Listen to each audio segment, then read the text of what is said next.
তাদের common currency আছে, একটা মুদ্রা চলে, তাদের কোনো ভিসা লাগে না, পাসপোর্ট দেখালেই চলে। আমি মনে করি এখানে যারা আছেন তারা অনেকেই হয়তো ইউরোপের ট্রেনে ভ্রমণ করার সুযোগ পেয়েছেন। এক দেশ থেকে আরেক দেশে যাবার পথে মাঝে যে দেশ পড়ে সেই দেশে গেছেন, ওটা আক্ষরিক অর্থেই ট্রানজিট। কিন্তু এখানে যেটা করা হচ্ছে সেটা হচ্ছে ভারত থেকে ট্রেন ঢুকবে বাংলাদেশে, বাংলাদেশ হয়ে সে আবার আর এক পৃষ্ঠায় গিয়ে ভারতের মধ্যেই ঢুকবে। এটা কি যাত্রীবাহী ট্রেন নাকি মালবাহী? সেই মালের মধ্যে কি কি মাল থাকতে পারে? কেবল আলু, পটল, পেঁয়াজ, মরিচ, নাকি গোলাগুলির জিনিসপত্র থাকবে? কোনো গ্যারান্টি নাই। আমাদের কাছে ভয়ের বিষয়, আমরা জানি যে ইতিমধ্যেই বাংলাদেশকে কেন্দ্র করে এবং এই সাউথ ইস্ট এশিয়াকে কেন্দ্র করে ভারত আর চীনের মধ্যে একটা বিরাট রকম প্রতিযোগিতা আছে।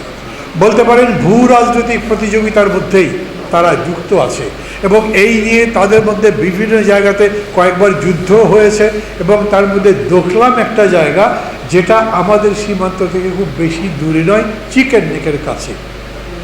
আমাদের উদ্বেগ বাড়ে যখন ভারতীয় কর্মকর্তা বলেন ওই চিকেন নেক আমাদের জন্য খুবই ঝুঁকিপূর্ণ, তাই বিকল্প একটা রাস্তা তৈরি করার চেষ্টা করছি। সেটাই এবার বাংলাদেশ আমাদের সাথে সম্মত হয়েছে। তার মানে কি, যেটা ওদের গলার কাঁটা, চীনের সাথে যেটা সমস্যা, সেই সমস্যার সমাধানে আমি গলা বাড়িয়ে দেবো কেন? ওখানে মুরগির গলা আছে, মুরগির গলা কি কাটে না সেটা টুকরা টুকরা হয়ে যায়? আমার দেখার তো দায়িত্ব না।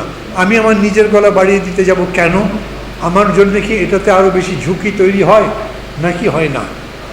এমন যদি হতো যে পুরা ওই পারটা একেবারে একটা শান্ত সমাহিত রাজ্যগুলো দেশের মতো, কিন্তু 7টা রাজ্য যেগুলো আছে প্রায় প্রত্যেকটা জায়গাতে বিদ্রোহ চলে, সশস্ত্র বিদ্রোহ চলে।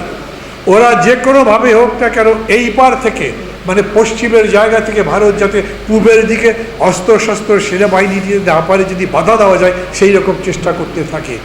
এখন বাংলাদেশ বলছে ঠিক আছে, আমাদের মধ্যে দিয়ে তোমরা পার হও। তার মানে আবারও ওই বিদ্রোহীদের, যাদের অনেকে স্বাধীনতাকামী বলেন, তাদেরকে আমরা বিরোধিতা করে একটা স্বাক্ষর করে এসেছি।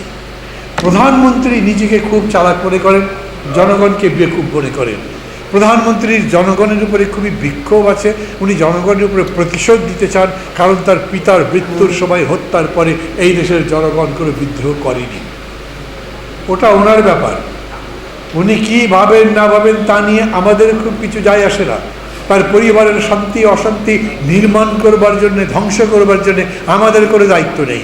কিন্তু আমরা এটা দেখতে চাই উনি যেভাবেই হোক যখন প্রধানমন্ত্রী আছেন তখন দেশের শান্তি, সমৃদ্ধি, উন্নতি, প্রগতি, দেশের সার্বভৌমত্ব, স্বাধীনতা, অখণ্ডতা সব কিছু রক্ষার দায়িত্ব তার।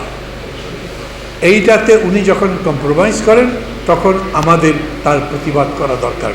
এখানে আপনারা লিখেছেন সুন্দর করে যে 7টা স্মারক হয়েছে, কিন্তু তার মধ্যে আমি বলি, আবার বলছি, যেহেতু স্পষ্টতা নেই, যেটা আপনারা বলছেন ওশানোগ্রাফিক রিসার্চ ইনস্টিটিউট এবং ভারতের council of scientific and industrial রিসার্চের মাঝে সমুদ্র বিজ্ঞান বিষয়ে যৌথ গবেষণায়